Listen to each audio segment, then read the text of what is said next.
The Dead Letterbox by Jan Mark. Chapter 1. Louie and Glenda. For 5 months now there had been a for sale sign outside Glenda's house. Louie hardly noticed it any more. It had become part of the garden, like the concrete goblins, the bird bath, and the green lamppost which grew up through the hedge. A tall tin plant with an orange flower on top that bloomed only at night. Louie had forgotten that there was ever a time when the sign had not stood there, and she had begun to forget what it meant. So she was surprised one morning when she stopped on her way to school to wait for Glenda and saw that the sign had changed. It no longer said, "For sale." It said, "Sold." "You sold your house," Louie said when Glenda came out through the gateway. "Last week," said Glenda. "They only changed the sign yesterday." "You never told me. I forgot." Louie remembered then what it was that she had forgotten. When Glenda's house was sold, Glenda would move away, and Louie might never see her again, even though Glenda had been living at her end of the street as long as Louie had lived at the other. She had worked hard to forget it. "If it was me, I wouldn't have forgotten to tell you," Louie complained as they walked round the corner into Manor Drive. "But you're not moving," Glenda said. "I might move one day." "If I moved, I'd tell you right away."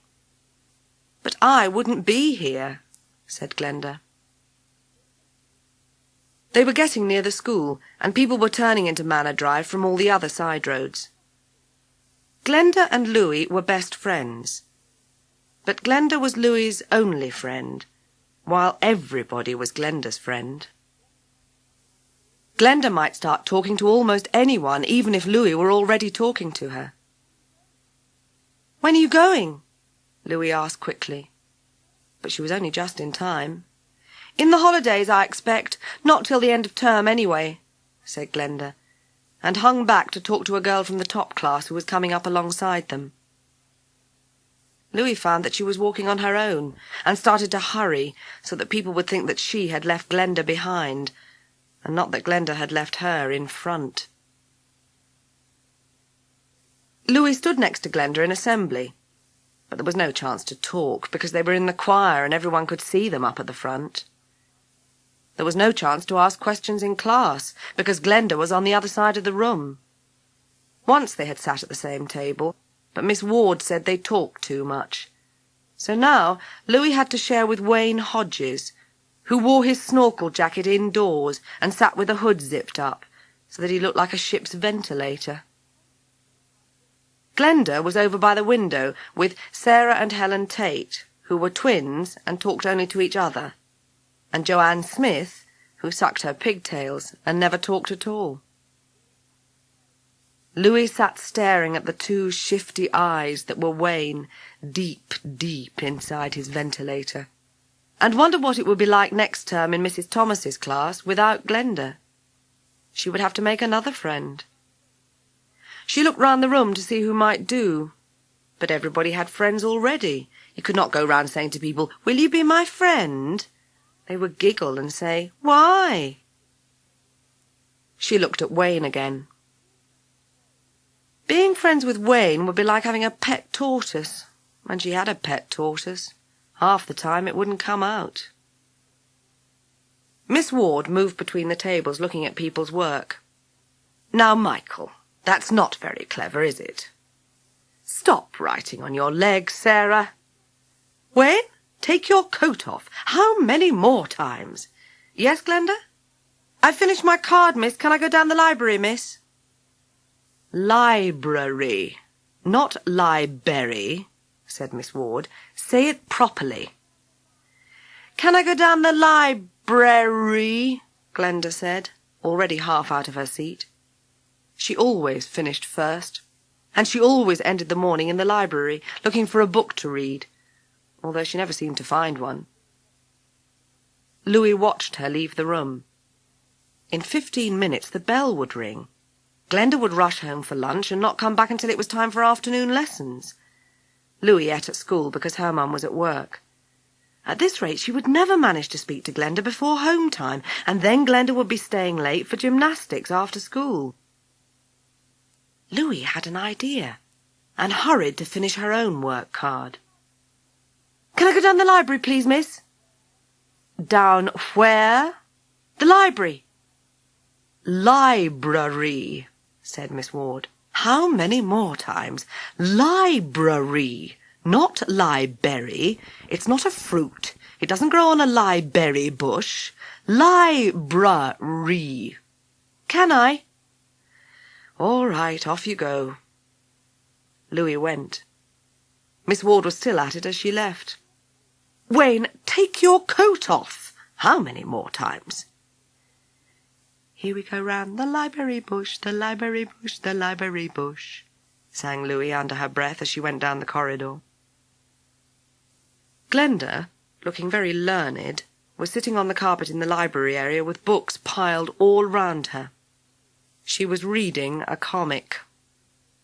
Louie took a book from the nearest shelf and sat down beside her. "You got finished quickly," Glenda said, surprised. Louie usually finished everything last, because she sat and thought about things instead of writing. "I wanted to talk to you," Louie said.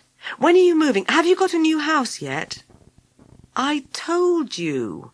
In the holidays. We're going to live at Tokesby." "Near the sea?" "That's right. My auntie lives there. We're going to have a bungalow. It won't cost as much as the house, so there'll be some money left over." Glenda always seemed to know how much things cost. If she didn't, she asked. "I might be able to have a pony." Glenda had wanted a pony for years. Louie also wanted a pony. She had once asked Mum about it. "Where would we keep it?" said Mum. "Under the stairs?" Louie didn't ask again. "Can I come and see your pony?" she said. "Sometimes." "I expect so," said Glenda. "I'll come and see you anyway," Louie said. "I'll ask Mummy." "I'll ask my mum if you can come and stay," Louie said. "My mummy won't let me stay with people," Glenda said. "Not since I got the mumps off Julie Hodges after her party." "We can write to each other." "You write first," said Glenda. "I'll write the same day you move," said Louie. "Yes, well, I haven't gone yet," Glenda said.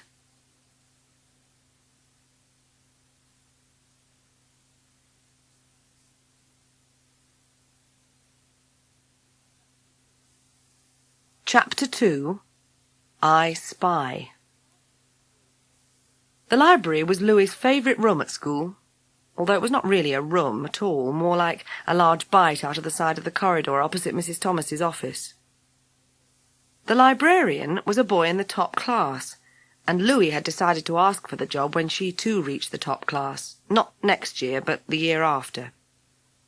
She could see herself sitting at the wide wooden desk with the boxes of tickets on one side and the date stamp and ink pad on the other. Once, when the library was busy and no one was looking, she had stamped 7th of May, 1981 all the way up her arm, and Miss Ward had sent her to wash, and she had missed the book programme on telly. She would never forget the 7th of May. In the meanwhile, she spent all her free time there. But she was afraid that soon she would have read all the books that looked interesting and would have to begin on the ones that did not. There were 2 whole shelves of books that told you how to do things. If anybody caught her with one of those, they would want to know why she was not busy doing all the things that the book was about. Louie preferred thinking to doing. She knew that she could never make a model Spitfire and fly it down the wreck, but she could easily imagine one and fly it in her head. On Saturdays, she went into the city with Mum to do the shopping, and spent an hour at the county library, where they had so many books that she could never get through them all, even if she stayed in the children's library after she had grown up. Given the chance, she would have spent Saturday afternoon reading the books that she had borrowed in the morning. But while she was in the library, Mum was doing Gran's shopping, because Gran had trouble with her back, and on Saturday afternoon they took the shopping over to Gran, who lived on the other side of the city. Mum would not let her read at Gran's. "It's rude," Mum said. "You can't go into other people's houses and sit there reading. It's bad enough having you reading all over the place at home." Louie thought that probably Gran wouldn't give two hoots about it. Once upon a time, Gran had worked as a cleaner at the old library, so she couldn't mind books all that much. But Mum said, what had that got to do with it? Just because you were a cleaner in a fish shop, said Mum, it didn't mean that you had to eat fish all the time. So, on Saturday afternoons, Louie sat in the living room with Gran's budgie and watched old films on the television, while Gran and Mum went through the shopping item by item, and Gran complained about the prices. It was 6 weeks now since the sold notice had gone up in Glenda's garden. The summer holidays had begun, and every morning Louie ran to the gate and looked up the road to see if there was a removal van parked outside Glenda's house. So far, she had seen only Glenda's dad's car and her brother's old van that wouldn't start without jump leads and someone else's battery. She hardly ever saw Glenda at all. Glenda was busy, packing. But one Saturday afternoon, as Louie was walking back from the bus stop in Manor Drive with Mum after a visit to Gran's, Glenda leaned over the gate and said, "I've been looking for you for ages. We're going next week." Louie stopped and put down her carrier bag of library books. "What day?" "Thursday." "I thought you must have gone already," said Louie. "I haven't seen you for days." She hoped Glenda would notice how sarcastic she sounded. "We've been over at the bungalow." If Louie hadn't known that a bungalow is just a particularly squat kind of house, she would have guessed that it was something like Buckingham Palace, the way Glenda went on about it. "And I went to look at the school," said Glenda. "It's ever so small. I'll be going there next term." "I bet they close it as soon as you get there," Louie said nastily. "Why?"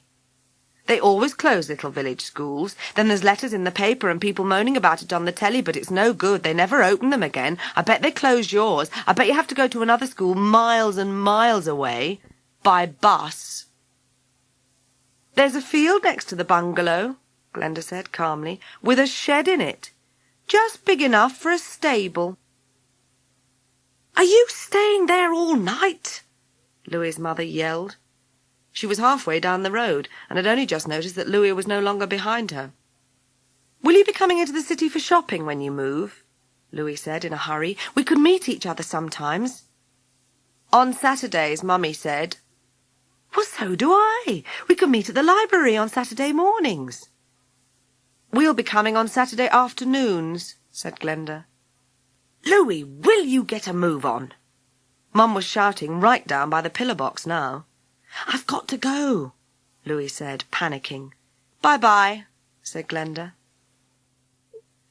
Louie realised that unless she did something about it, things would be exactly the same next Thursday. Glenda would say bye-bye, climb into the car and disappear forever. "I'll come down yours in the morning," she said, gathering up the books. "I'll be busy in the morning," said Glenda. "Packing and that." "Just for 10 minutes. I've got to see you," Louie said. "I've had this terrific idea." She left Glenda at the gate and ran after Mum. It was not true about the terrific idea. She had not had one. But she would have done by the time she saw Glenda on Sunday morning. She was sure of that. She always had more ideas than she knew what to do with. The idea came to her in bed, while she was thinking about the old film that she'd seen on the telly at Gran's. It had been about spies, and was so complicated that for most of the time she'd not the faintest idea of what was going on, especially after switching on late and finding a dead man already falling downstairs head over heels. One spy had spent a great deal of time writing letters full of government secrets and sending them to the enemy. Louie had been thinking a lot about letters recently. Glenda had agreed that they should write to each other, but Louie had a feeling that she would be doing most of the writing. and stamps were expensive. Glenda might have plenty of money, but she probably would not want to spend it on letters to Louie. Louie simply did not have much money. The only way to make sure that Glenda wrote to her was to make a game of it, and this was where the spy came in. The spy had not put stamps on his letters and posted them into a pillar box. He had hidden them in a hollow tree on Hampstead Heath, which seemed to be in the middle of London, although it looked like the middle of the country. Later on, the enemy had come by quite ordinary and respectable with a spaniel on a lead and had taken the letters out again. The man who finally caught the spy called the hollow tree a dead letterbox. Louie could not see what was dead about it, because although hollow it still had plenty of leaves. But it was a good idea all the same. She and Glenda would have a dead letterbox. And she knew exactly where it would be.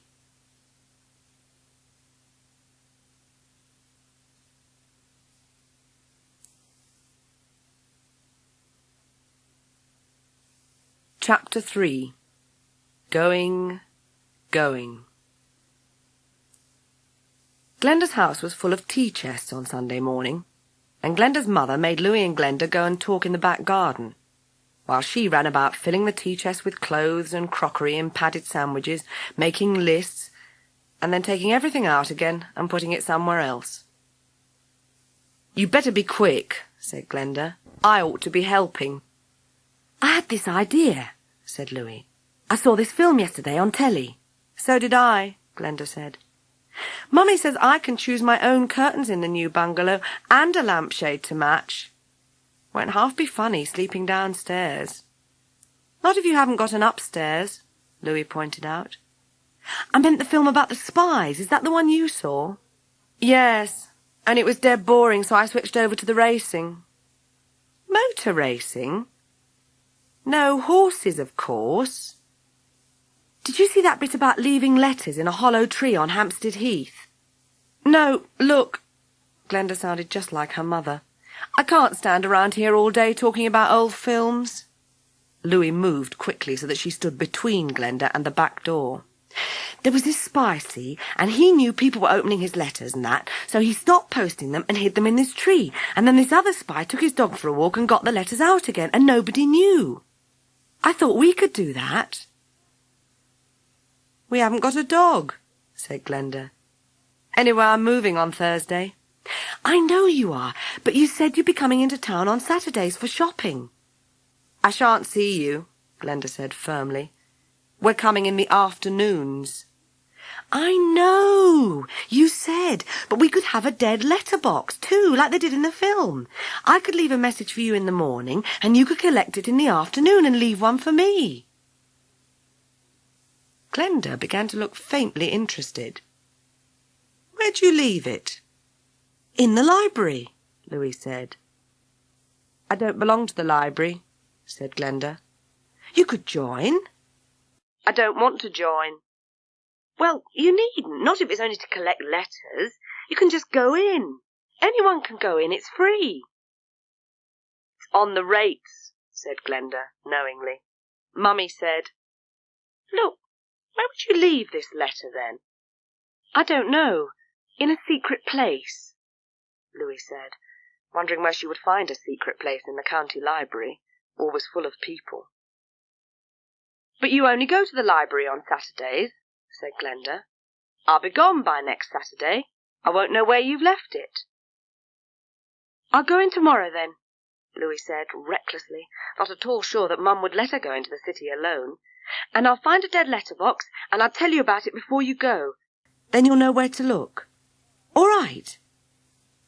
"All right," Glenda said. "But I might forget."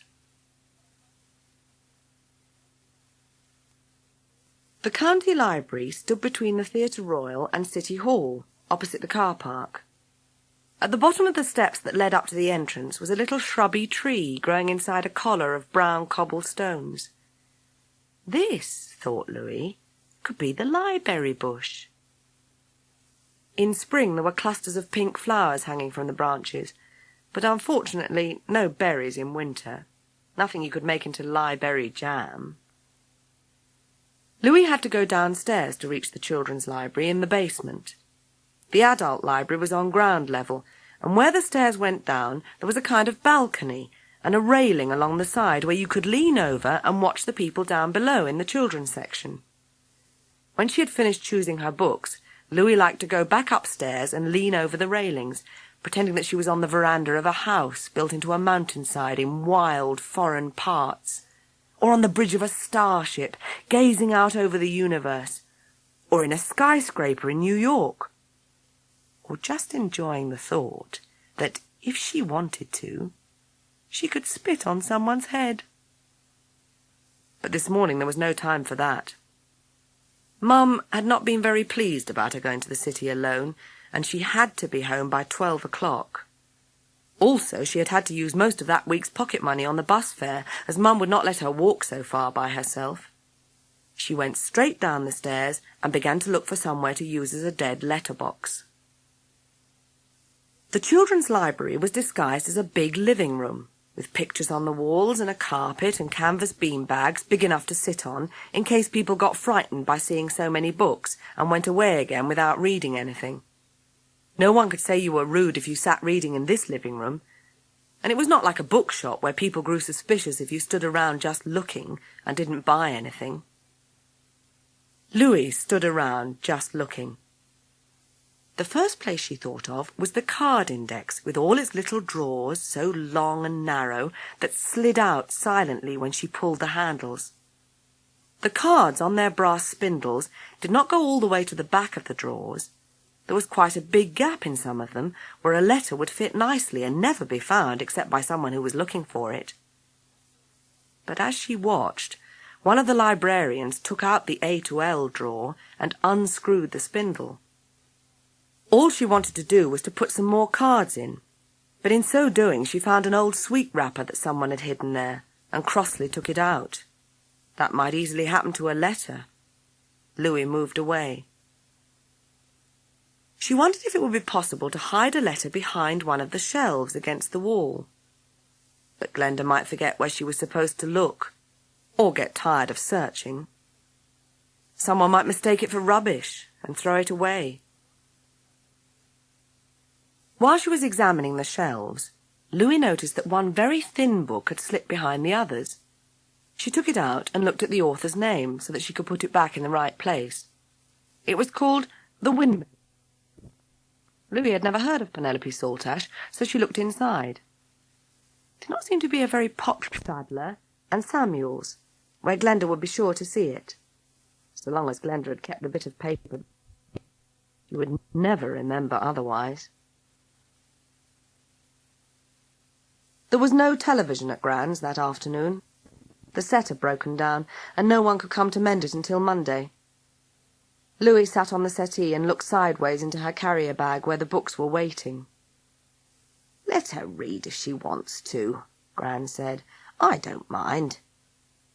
"Can't get any sense out of her when she's got her head in a book," Mum said. "I keep telling her it's rude, but she doesn't take any notice." "It's no ruder than watching telly all the time," Gran retorted. Louie pretended not to hear. It sounded almost as if Gran were telling Mum off. She shook all the books, one after the other, to see if there were any more bus tickets inside. "What are you looking for?" Gran asked. "Money?"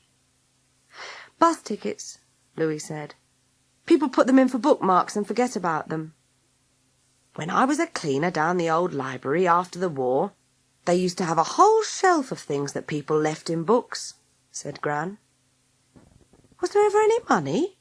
Louie asked, and gave the second book another extra hard shake in case there was a pound note inside. "Once or twice, but it was usually something much worse," Gran said. "They found a kipper bone in one, and a rasher of streaky bacon inside Wolfe's Anatomy for Artists. I remember that particularly. It matched the pictures." "You wouldn't catch anyone doing that these days," said Mum. "Bacon's that dear it would be cheaper to leave money." "It'd be cheaper to eat books," said Gran. Louie imagined a paperback lying like a slice of bread in the frying pan between 2 tomato halves and an egg. The fat began to bubble. The book sizzled. Its pages opened and closed a few times, then turned brown and curled up crisply along the edges. Fried book. She could almost taste it. A bus ticket fluttered out of the last book onto her lap, and the numbers added up to 14. Twice 7. That might be twice as lucky. Louie hoped it meant that Glenda was at that very moment searching for her letter. Louie would have liked to go back to the library on Monday to see what Glenda had left in the dead letter book, but Mum would not let her walk, and she had no money left for the bus fare, so she had to wait. The time passed very slowly. Every day she went up the road to see what was happening to Glenda's house. The new owners were very busy, painting the doors and window frames bright red. They painted the bricks red too, and drew white lines between them along the mortar. Inside, green curtains went up at the windows. Louie thought of Glenda, choosing her new curtains and a lampshade to match. On Thursday the bird bath was taken away in a barrow, and on Friday there was another removal van parked at the curb. Louie hung about all morning and watched the furniture go in. Gas stove, kitchen stools, a refrigerator, 3-piece suite, chairs, tables, and a wardrobe, but all of it large and heavy, and there was only one bed. Louie could guess that there would be no children. But by now she had read her 3 books, one of them twice, and it was nearly time to go back to the library.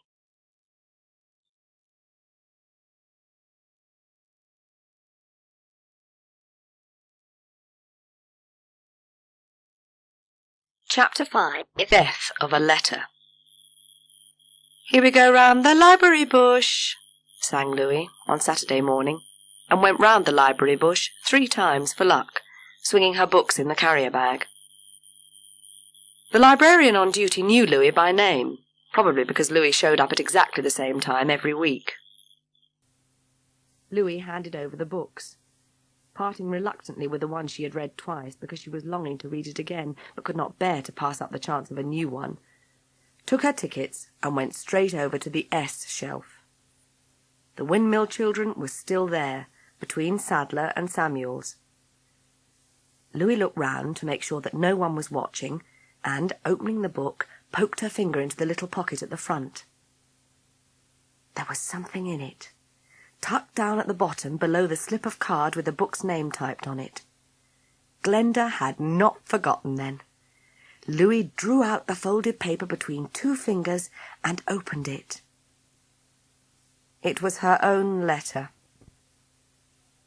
At first she thought that Glenda must have left it there by accident, and she pushed her fingers back into the pocket, searching for another piece of paper. But there was nothing else there. She thought then that she was going to cry. Not only had Glenda not bothered to answer Louie's letter, she had not even bothered to look for it. Glenda had gone off to the new bungalow in the field with a shed in it that was just big enough for a stable, and forgotten all about her.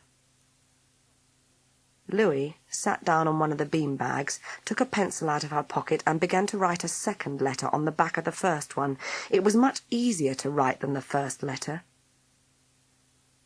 "Dear Glenda, I think you are a mean, rotten old thingy, and I never did like you. I'm glad you moved. I wish you moved years ago. They have painted your house horrible red all over and thrown the bird bath away. I hope you don't ever come back. Love from Louie." She folded it up again and put it back in the little pocket and closed the book. The library was almost empty now, except for a thin girl in glasses playing with the card index. Louie stood up, put The Windmill Children on the S shelf, carelessly between Stevenson and Stewart, and pretended to be looking for more books. But all the colours on the spines turned wet and misty and began to run, like the time Wayne Hodges, blinkered in his snorkel, had upset his paint water all over her picture at school. It had been a picture of a library, with rows and rows of lovely books, all different colours like striped licorice all sorts, until Wayne overturned his jam jar. She walked all round the shelves, blinking and sniffing, while the books dried out. On one wall was a big sheet of pegboard with wire brackets stuck into it, where the librarians put new books that they thought people might like to know about. Louie paused to glance at it, stopped and stared again. There, on a bracket, right in the middle of the pegboard, was The Windmill Children by Penelope Saltash. She took it down and looked inside to see if it really was the same one. There was no doubt about it. Her letter was in the little pocket at the front. The librarian must have decided that it was time somebody read The Windmill Children. Louie looked round guiltily, but the librarian was busy at the desk where a queue had suddenly formed. She put the book back on the S shelf and was about to walk away when a voice said, "What did you go and do that for?" Louie turned in a fright, thinking that another librarian must have been watching her, like the hero watching the spy in the film. But the only person who could have spoken was the girl in glasses, who had been looking at the card index. "Why did you take that book down off the pegboard?" the girl asked, and pulled it from the shelf. I thought it was there by mistake," Louie muttered. "That board's for new books. Nobody ever reads this old thing." "I know," the girl said. "That's why I put it there." "You put it there?" The girl could only be a year or two older than Louie. Perhaps she was a sort of dwarf librarian, starting young and working her way up. "Yes, why not? I often put books up there if they never get borrowed. The Windmill Children's got an awful cover and no pictures, so no one wants it. But if it's up on the board, someone might think it's good and take it home." "You're not supposed to do that, are you?" Louie asked. "Stop you?" "They don't see me," said the girl. "I do it all the time with my mother's books just to make sure they get noticed. Put it back." She pushed the book into Louie's hand. Louie stood and stared at it. "Does your mum write books? Did she write this one?" "No, she's better than that," said the girl. "But this isn't too bad. Go on, put it back." "I can't," Louie said. "It's my dead letterbox." "Your what?" "Like spies have," Louie said. "I put a letter in here, and my friend collects it and leaves one for me." "At least she was supposed to," said Louie. "But she forgot, or didn't bother." "I never thought of that," the girl said. She took the book from Louie and opened it. "Where's the letter?" "In that little pocket at the front." "Are any of your mum's books down here? What's her name?" "No, they're all upstairs in the adult section," the girl said. "She's Mary Garland."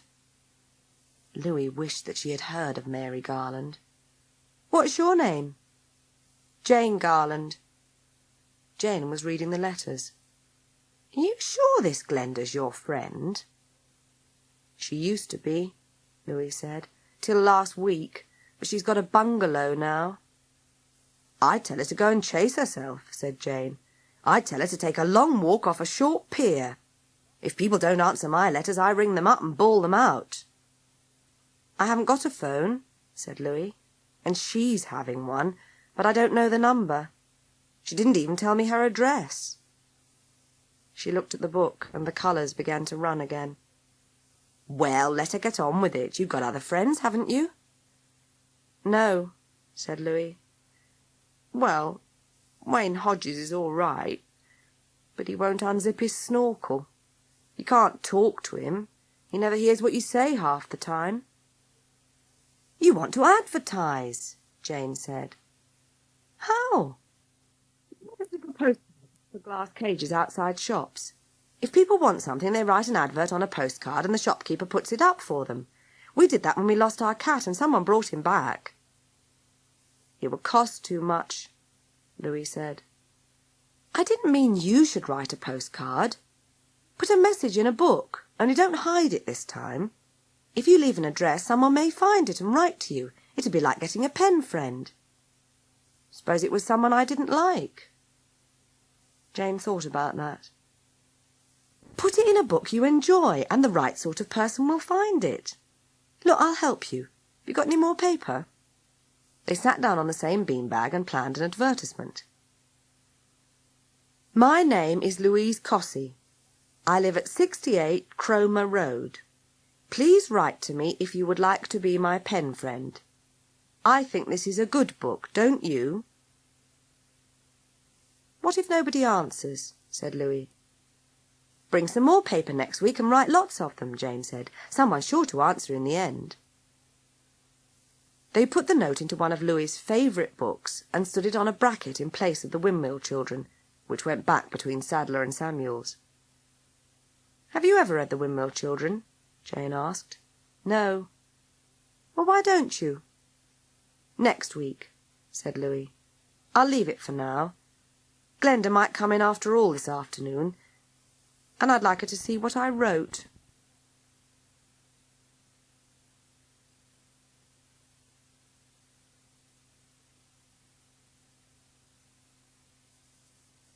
Chapter 6. Lieberry Jam. It was only after Jane had left that Louie realised that she did not know where Jane lived. She ran up the stairs after her, but Jane was already tacking through the crowds in the adult library. She slipped through the double doors and down the steps past the Lieberry bush. Louie lost sight of her after that, among the cars in the car park.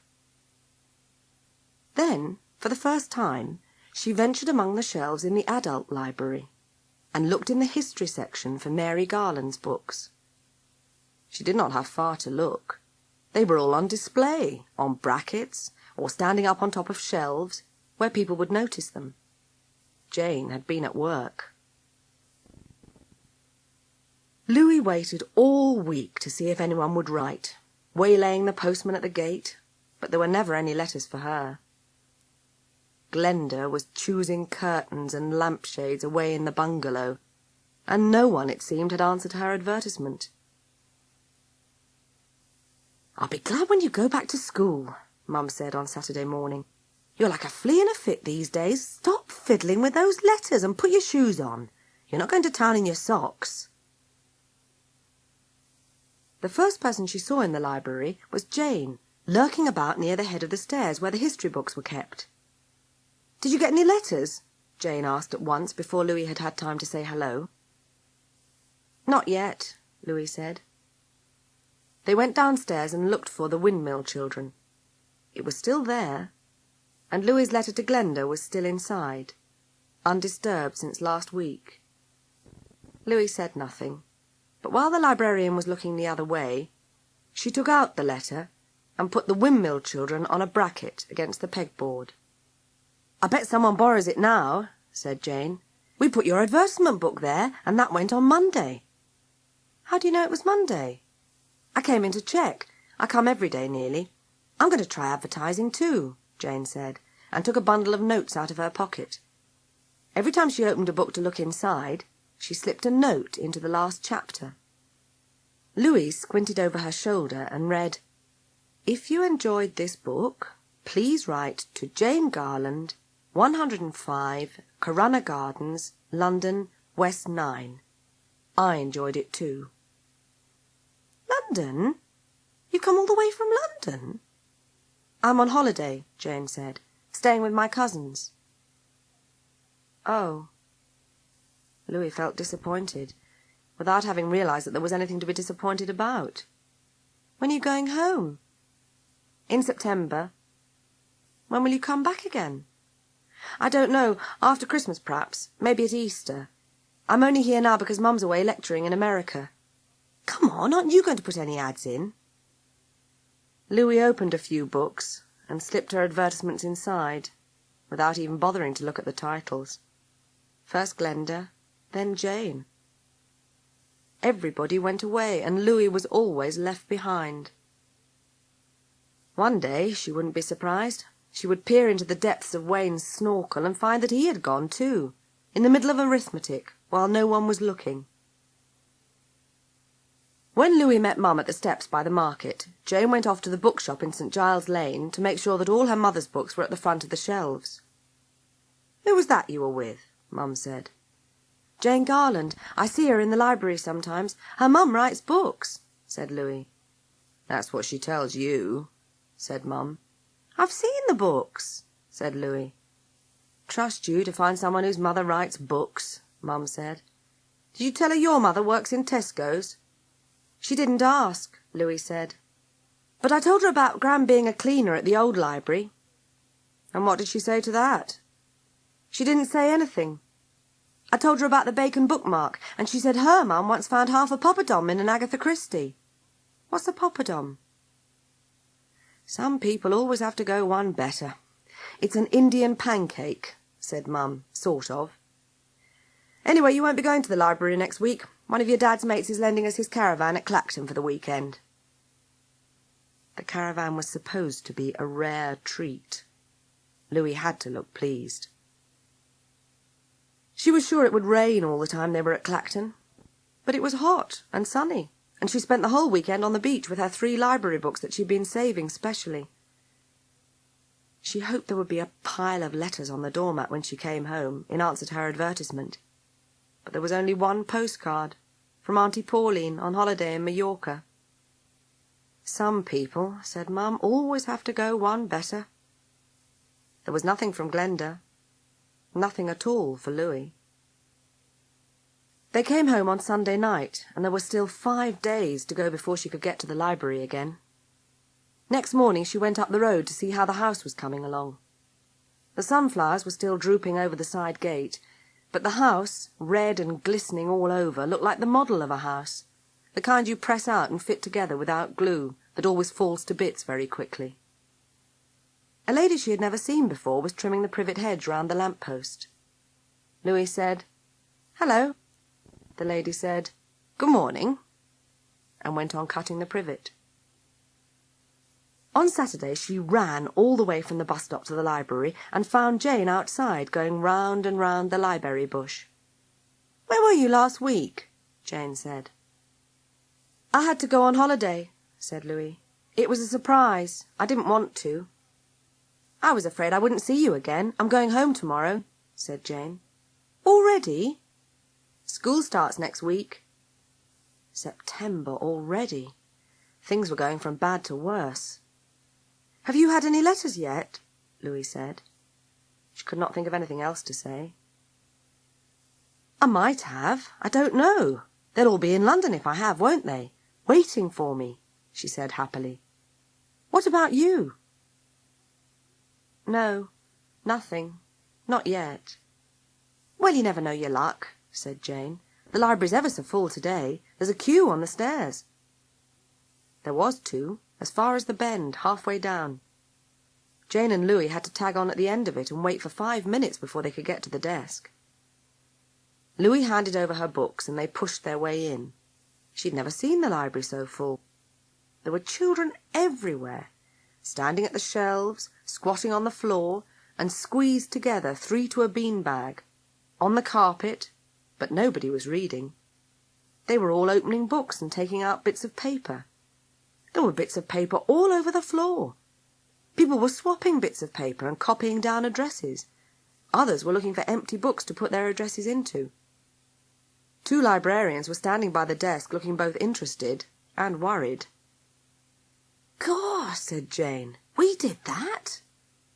"Dead letter books," said Louie. "It's a whole cemetery," Jane said. "I think we ought to go before someone remembers us." They wriggled out again and went quietly upstairs. Louie paused at the bend. "All those people," she said sadly, "and nobody wrote to me. It was my advert that started it." "Oh, well," Jane said, "you don't really need to advertise for a friend now, do you? You've got me." Louie had not thought of that. "But you live in London. You're going away." "We can write, can't we? I always answer letters," said Jane. "Once a month, eh? Or we'll get bored and stop bothering." Louie nodded.